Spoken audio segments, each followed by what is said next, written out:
မိဘပေါ်ကျေးဇူးတည်တတ်ပြီးမောင်နှမတွေရဲ့ပညာရေးအနာဂတ်ကိုပုံဖော်ပေးနေတဲ့ချမ်းတော်ပရိသတ်များအားလုံးပဲမင်္ဂလာပါရှင်ဘဝကိုယူသားစူးစမ်းစွာနဲ့ရုန်းကန်လှူရှားရဲ့မိဘကျေးဇူးကိုတည်တတ်လွန်တဲ့ကလေးငယ်တွေရဲ့စိတ်ဓာတ်က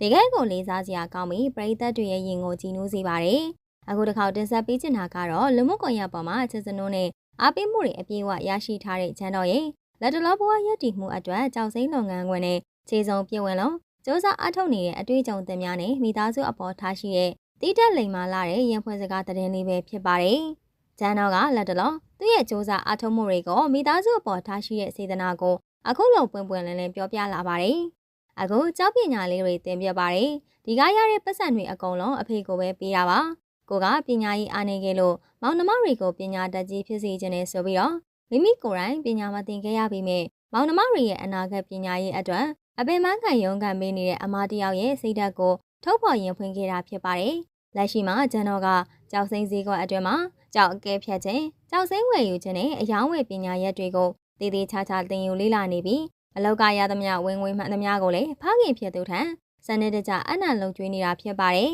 ။မိမိကိုယ်တိုင်စူးစမ်းပြီးမိသားစုကိုအနောက်ကနေတာဝန်ကြီးကြီးထောက်ပံ့ပေးနေတဲ့ဂျန်တော်ရဲ့ပုံရိပ်လေးတွေကအွန်လိုင်းပေါ်ကပရိသတ်တွေကြားမှာတကယ်ကိုအားကြချီးကျူးစရာဖြစ်နေရပါတယ်။ အွန်လိုင်းပေါ်ကပရိသတ်ကြီးတွေကလည်းဂျန်တော်လေးရဲ့စိတ်ဓာတ်ကတကယ်ကိုလေးစားစရာပါအခုလိုအတန်မွေးဝမ်းကြောင်းကြောက်ပညာကိုစူးစမ်းသင်ယူပြီးမိဘကိုလှုပ်ကြွေးတာကြောင့်ရှေ့ဆက်ဒီထက်မကအောင်မြင်တဲ့လောပန်ကြီးဖြစ်ပါစေမောင်နှမတွေကိုပညာတတ်ကြီးဖြစ်အောင်ပံ့ပိုးပေးနိုင်ပါစေဆိုပြီးကောမန့်တွေမှာမေတ္တာအပြည့်နဲ့ဝိုင်းဝန်းဆွမွန်ကောင်းတောင်းပေးနေကြတာကိုလည်းတွေ့မြင်ရပါတယ်